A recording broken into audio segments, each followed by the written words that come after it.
Le jeu The Last of Us se révèle comme un substrat de choix propice au développement d'une série qui va l'emmener vers la propagation à une deuxième saison, voire plus, pour satisfaire l'esprit cordycepsé de ses deux showrunners.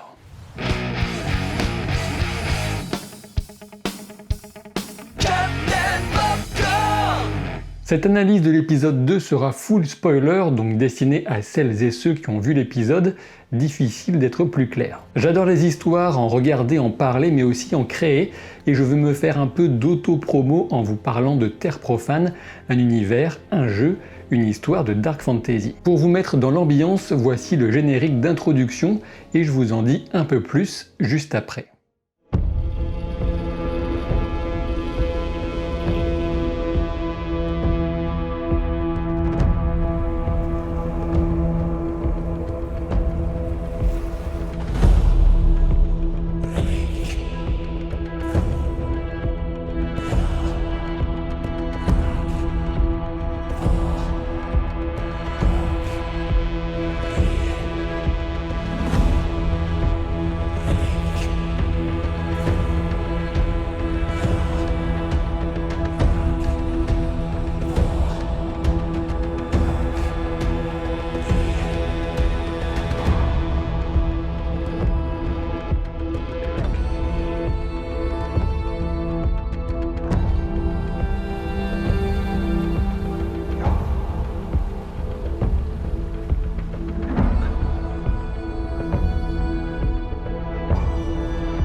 Que vous connaissiez le jeu de rôle ou pas, peu importe, pour nous accompagner dans cette aventure, le prochain rendez-vous c'est ce vendredi 27 janvier à partir de 19h15 en live sur ma chaîne Twitch. Le lien est bien sûr en description. Les rediffusions seront sur ma chaîne YouTube secondaire Captain Jeux de Rôle, à laquelle je vous invite à vous abonner, notamment pour m'aider à atteindre et dépasser les 10 000 abonnés. Vous y trouverez déjà toute la première saison de Terre Profane, en libre accès bien sûr. La session de vendredi sera un excellent moment pour découvrir ou revenir à cet univers puisqu'il s'agira d'une session 0, un point sur l'ambiance, les personnages, l'histoire de la première saison et le développement avec vous de ce que les héros ont fait entre la première saison et le début de cette deuxième. J'en reviens à cet épisode 2 de The Last of Us qui a été réalisé par Neil Druckmann, le principal scénariste du jeu et co-créateur de la série avec Craig Mazin. Commencer aux prémices de la pandémie à Jakarta, Indonésie, permet de souligner la globalité du phénomène tandis que le jeu se concentrait exclusivement sur les États-Unis. Dans cette introduction, on va retrouver ce filtre sépia soulignant le temps passé, qui était déjà présent dans le long prologue du premier épisode, tout comme on va retrouver cette idée du vert qui surgit dans le décor du quotidien pour symboliser l'inexorable progression des champignons. Les cookies et le gâteau oublié par Joel dans le premier épisode n'étaient pas évoqués pour rien, puisque le premier événement de propagation des Ophiocordyceps est survenu dans une usine de farine et céréales, un substrat parfait pour le développement des champignons et surtout une incroyable publicité subliminale pour le lobby mondial crypto-maçonnique du régime sans gluten. Encore un coup de Bill Gates, à n'en pas douter. On apprend dans le podcast officiel de la série que les co-créateurs avaient initialement l'idée d'un montage pour montrer tous les endroits du monde touchés par l'infection, mais ils n'ont pas eu suffisamment d'argent pour le faire, ce qui vient nous rappeler que même les superproductions ont leurs limites, bon, sauf quand c'est James Cameron, bien sûr. Difficile de proposer une promesse de renouveau de l'humanité plus limpide que cette Ellie vue par l'œil divin dans une position fétale. Une Ellie baignée de lumière mais qui se serait bien passée de ce fardeau, à n'en pas douter notamment au vu du regard qu'elle va lancer au ciel en s'éveillant. Tess et Joel la surveillent, craignant qu'elle ne perde le contrôle comme tous les autres infectés. La différence de taille, c'est que là où Tess commence à entrevoir un espoir véritable, Joel, lui, s'y refuse totalement. L'espoir ou toute vision vaguement positive de l'existence, il les a abandonnés et réciproquement à la mort de sa fille Sarah. Dans l'obscurité recherche de la lumière, ce leitmotiv des Lucioles trouve non seulement ici une incarnation en Ellie, mais aussi une application concrète plus tard, lorsque les infectés au sol tournent en groupe pour rester à l'ombre, ombre qui a la préférence des champignons en général. Les postures intérieures et différentes de Tess et Joel sont également soulignées par leur position lors de cette scène d'intro, avec Tess qui va entrer dans le puits de lumière et faire le pont entre Joel, qui reste lui dans l'ombre, et l'espoir incarné par Ellie qui est en pleine lumière. Le problème de Joel, c'est qu'il ne veut pas se permettre de ressentir à nouveau ce qui s'approcherait de près ou de loin de la perte de sa fille, et s'il refuse cet espoir et cet état, c'est sans doute parce qu'il sait qu'il en serait transformé et n'en reviendrait pas vraiment, comme si le retour d'un amour inconditionnel était l'infection qu'il redoutait vraiment le plus. On apprend donc l'existence d'un centre de recherche qui serait tenu par les Lucioles, situé à l'ouest, et qui travaillerait sur un remède. En termes d'impression globale visuelle sur cet épisode, le moins qu'on puisse dire c'est que les décors sont très réussis, comme ce hall d'hôtel par exemple, qui est inondé, et dont j'ai appris qu'il était inspiré du jeu, comme la plupart des visuels, j'ai l'impression. L'insouciance d'Ellie, son instinct naturel d'émerveillement, de découverte, se heurte à la mort, avec ce squelette qui lui tombe quasiment dessus. Une première tentative de dialogue sera lancée par la jeune fille, elle va se heurter à un mur, alors que Joel refuse toute forme d'attachement. Après tout, le matin même, il répondait à Tess que mieux valait que la triste tâche d'abattre Ellie revienne à la Fedra plutôt qu'à eux, ce qui sous-entend en creux qu'il était prêt à s'y résoudre. Le passage forcé par le musée porte une triste signification puisqu'on y retrouve toute la symbolique de la liberté, notamment dans l'histoire des États-Unis, mais le tout est enseveli sous ce réseau fongique qui a abouti à une apocalypse doublée d'un régime dictatorial. Et de façon moins symbolique et bien plus prosaïque, ce musée c'est le moment d'introduire les clickers qui ne désignent pas des fans hardcore de l'homme à la tête de chou, mais bien les créatures qui forment le gros de la population infectée de l'extérieur.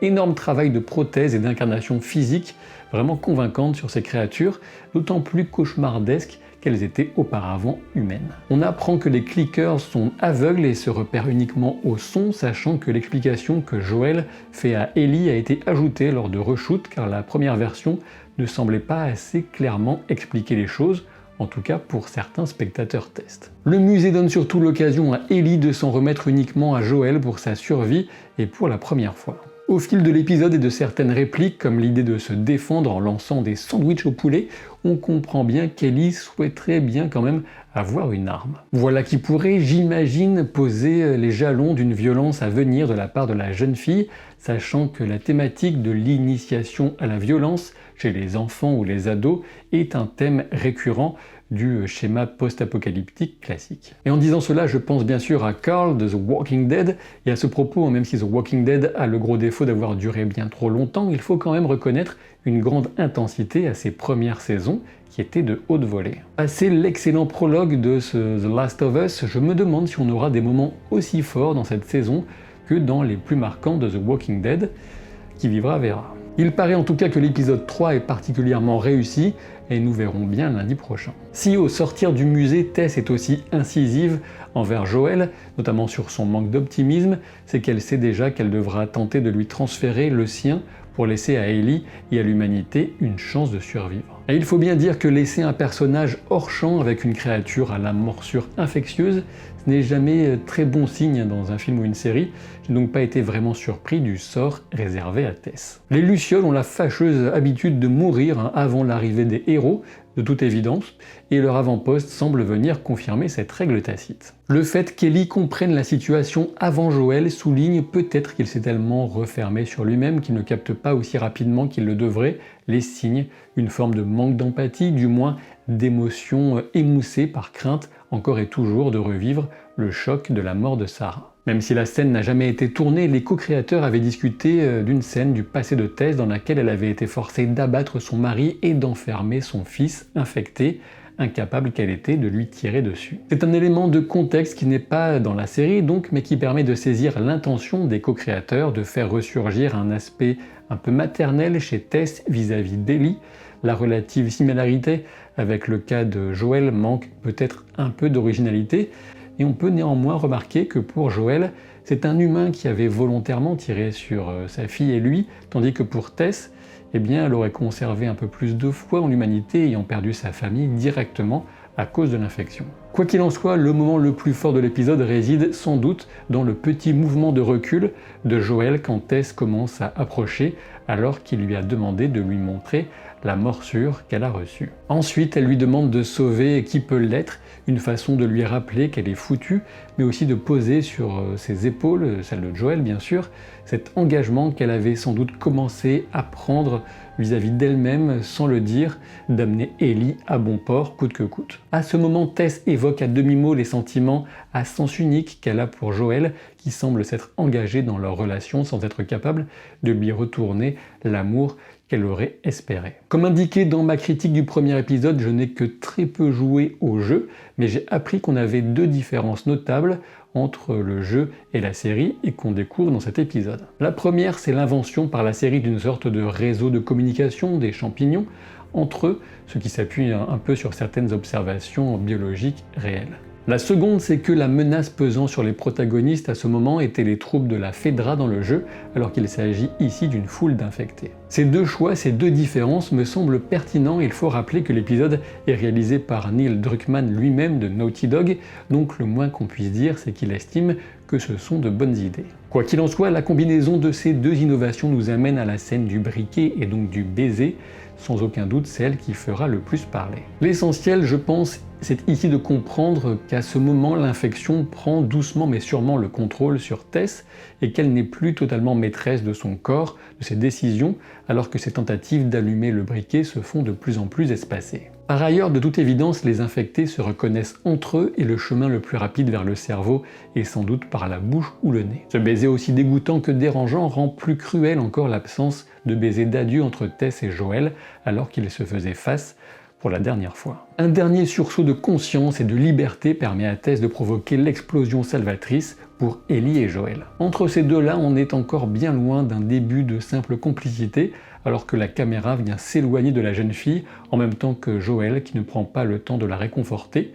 On suppose qu'il va tenter de confier Ellie à Bill et Frank. Reste à voir par ailleurs si ces personnages auront des informations sur Tommy, le frère de Joel, que j'avais appelé Johnny sans raison particulière dans la première vidéo, une erreur qu'on m'a fait remarquer dans environ 72 524 commentaires distincts les uns des autres. Merci pour votre diligence les amis. Dans le podcast officiel, on apprend aussi que les sports, qui ont une importance dans le gameplay notamment, ne devraient pas être présents dans la série, pour l'instant du moins. Comme je vous le disais, l'épisode 3 s'annonce dantesque, espérons qu'il sera à la hauteur de nos attentes légitimes. Je vous rappelle que je vous donne rendez-vous ce vendredi 27 janvier à partir de 19h15 en direct sur Twitch pour lancer une nouvelle aventure en terre profane de la Dark Fantasy. Pas la peine d'avoir un compte Twitch pour regarder, c'est tout aussi simple que de regarder une vidéo sur YouTube. Merci d'avance pour vos abonnements aussi bien à cette chaîne qu'à ma chaîne YouTube secondaire Captain Jeux de Rôle. Merci pour vos pouces en l'air, pour vos commentaires et je vous dis à très vite pour de nouvelles aventures. Salut!